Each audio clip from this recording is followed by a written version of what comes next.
Bueno, vamos a empezar hoy el tema de la represión, la oposición y el exilio durante el franquismo. Bueno, el régimen de Franco, ya lo sabemos, lo hemos visto, que surgió con una clara voluntad represora, ¿no? Vamos a representarlo aquí en forma de una bota que machaca al disidente. Esa clara voluntad de exterminio del disidente se plasmaría en el hecho de que, por ejemplo, la oposición, la persecución de la oposición estaría bajo la jurisdicción militar, o el hecho de que el estado de guerra se mantuvo hasta el año 1948. La base de esta represión sería la famosa Ley de Responsabilidades Políticas, que declaraba delito haber participado, haber formado parte, estar afiliado a cualquiera de las organizaciones del Frente Popular, además con carácter retroactivo, es decir, convertía en delito lo que unos años antes no lo había sido. Bueno, esta capacidad represiva del régimen se plasmará, por ejemplo, en la creación de los campos de concentración. Campos de concentración que muchas veces se desconoce que fueron creados por el régimen. Además, el nombre de campos de concentración no lo digo yo, lo decía el régimen, creó así, los llamó así, la inspección de los campos de concentración, donde los prisioneros políticos eran llevados en trenes, en vagones de ganado. Allí en aquellos campos de concentración eran clasificados, unos eran ejecutados y otros condenados a trabajos en labores durísimas, por ejemplo, la construcción del canal del Bajo Guadalquivir o simplemente la construcción del Valle de los Caídos. Se calcula que unos 40.000 republicanos serían fusilados por el régimen. Vamos a representar aquí un fusilamiento, otra de las facetas represivas del régimen, por no hablar de los cerca de 200 y pico mil prisioneros que se mantenían en unas cárceles hacinadas. A pesar de la dureza de la represión, hubo manifestaciones de oposición. En los años 40, esta oposición se manifestaría básicamente de la siguiente manera. En primer lugar, quizás el ejemplo más claro serían los maquis. ¿Qué es esto del maquis? Bueno, el maquis lo voy a representar aquí en forma de un guerrillero que se esconde tras un arbusto. Bueno, pues sería eso. Labores de guerrilla protagonizadas por republicanos que tras la guerra civil, en vez de entregarse, se echan al monte en zonas, por ejemplo, de la cordillera Cantábrica, zonas del sistema ibérico, en Sierra Morena, zonas agrestes.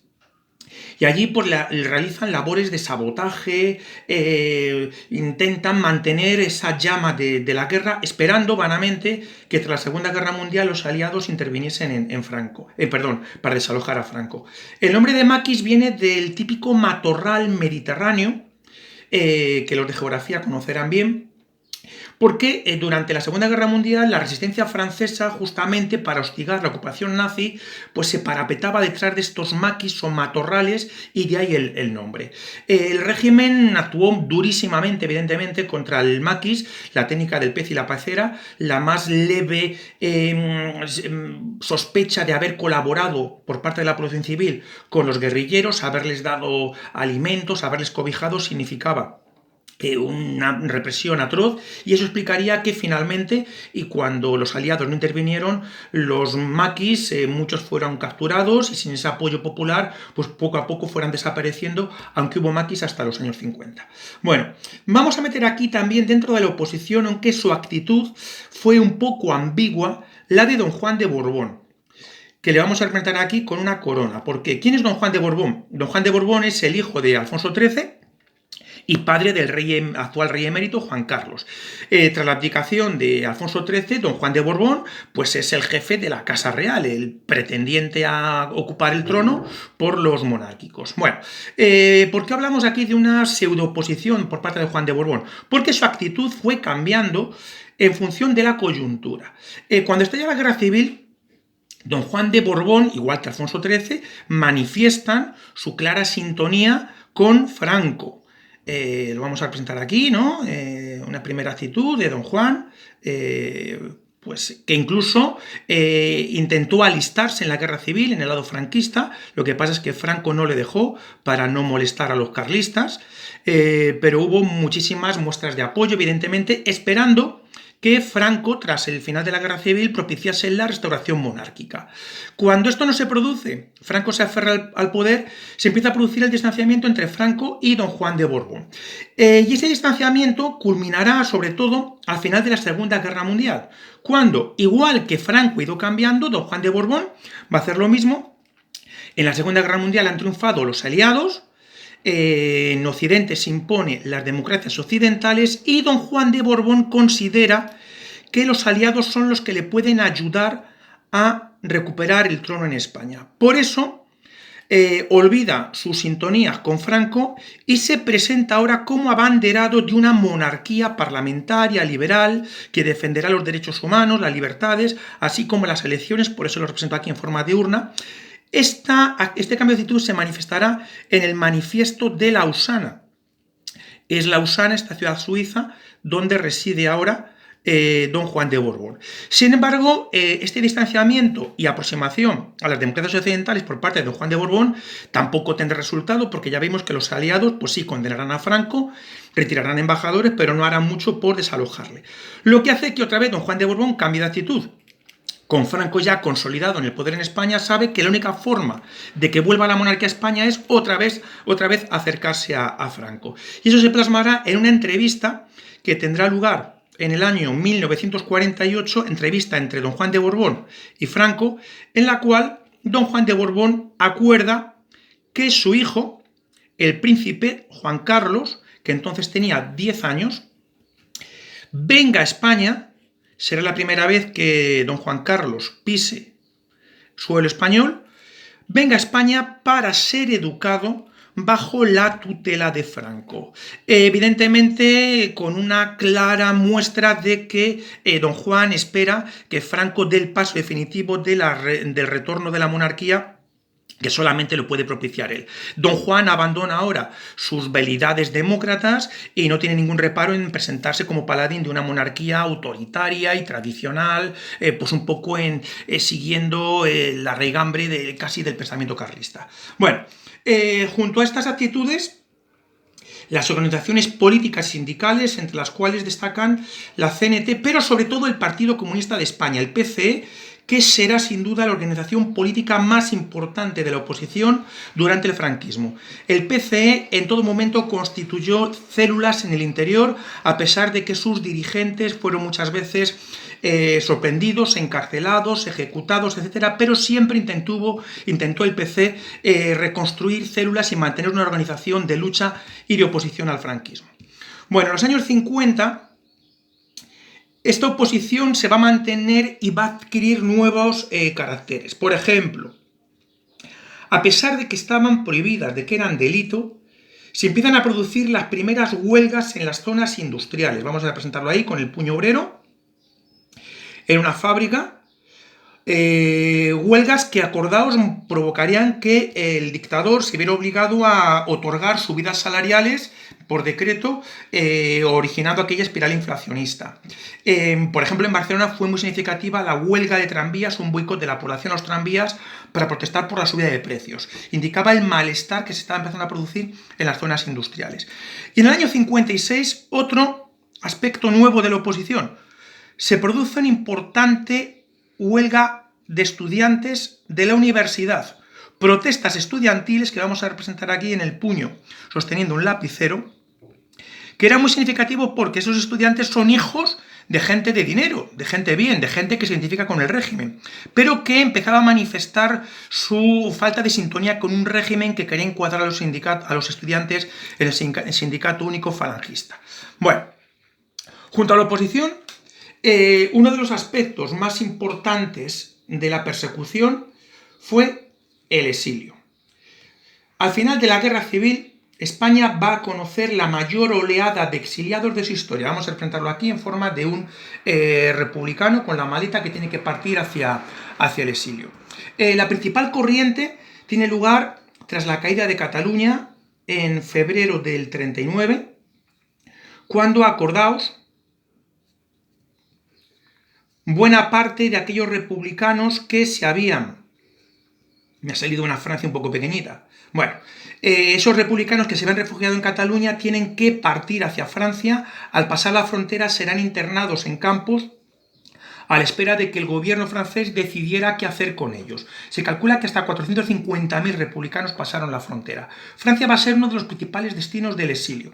El problema es que, un año después, Francia conocerá la ocupación nazi y evidentemente esos republicanos pues tendrán que sufrir las consecuencias de la nueva situación por la que atraviesa Francia. De hecho, los nazis a muchos de estos republicanos les cogerían, les entregarían al régimen de Franco y algunos de ellos serían fusilados. Quizás el ejemplo más paradigmático, el presidente de la Generalitat, Lluís Companys, que sería entregado por la Gestapo a Franco y sería fusilado. Algunos de esos republicanos sufrirían los campos de concentración nazis, quizás el más importante, el de Mauthausen, donde se calcula que llegó a haber unos 7.000 republicanos condenados a los trabajos forzados de los campos de concentración, en las famosas escaleras de la muerte. De hecho, poca gente lo sabe, cuando los aliados liberaron el campo de concentración de Mauthausen, había una pancarta en castellano saludando a los aliados. Esa pancarta fue hecha por los republicanos españoles que estaban en aquel campo de concentración. Y sacó la flecha de España, y hay que sacarla de Francia. Bueno, y muchos republicanos también participaron en la resistencia contra la ocupación nazi de Francia. En esos maquis de los que hemos hablado que había en España, bueno, pues también en Francia, pensando que luchando por la liberación de Francia, pues estaban contribuyendo a liberar España de Franco, esperando, ya lo hemos dicho antes, que esos aliados después echaran a Franco, algo que no ocurriría. De hecho, lo mismo, poca gente sabe que los primeros que liberaron París tras el desembarco de Normandía fue la 9, que era una brigada de la división Leclerc formada por republicanos que, debido a estos republicanos, llevaban 9 años en guerra. Represento aquí el Arco de Triunfo de París. Bueno, pues esos republicanos fueron los primeros que entraron en París, llegaron al ayuntamiento, izaron la bandera republicana en el ayuntamiento, aunque enseguida evidentemente sería sustituida por la francesa, y en sus tanques, los tanques de estos republicanos, figuraban nombres como Brunete, Belchite, Guernica, en honor a las batallas en las que habían participado durante la guerra civil. Bueno, dentro del exilio había que hablar también de los niños de Rusia. ¿Quiénes son estos niños de Rusia? Voy a representar aquí un Kremlin para aludir a ellos. Bueno, los niños de Rusia fueron niños, como su nombre indica, que durante la guerra fueron llevados a la Unión Soviética en campañas organizadas por el gobierno soviético, pues para intentar ponerles a salvo de los horrores de la guerra, los bombardeos, el hambre, etc. ¿Qué ocurre? Que los republicanos pierden la guerra, con lo cual esos niños quedarán allí, y tras la guerra civil en la Unión Soviética, pues sufrirán, pues evidentemente, los horrores de la Segunda Guerra Mundial, cuando los alemanes inician la invasión de Rusia, y evidentemente, pues también los horrores del stalinismo. Voy a dibujar aquí un Stalin, a ver si me sale bien, con su bigote. Bueno, porque además estos niños de la guerra, que repito, sufrirían después pues todas las vicisitudes de la Unión Soviética, pues muchos morirían después bajo la ocupación nazi de la Unión Soviética, luchando en el Ejército Rojo.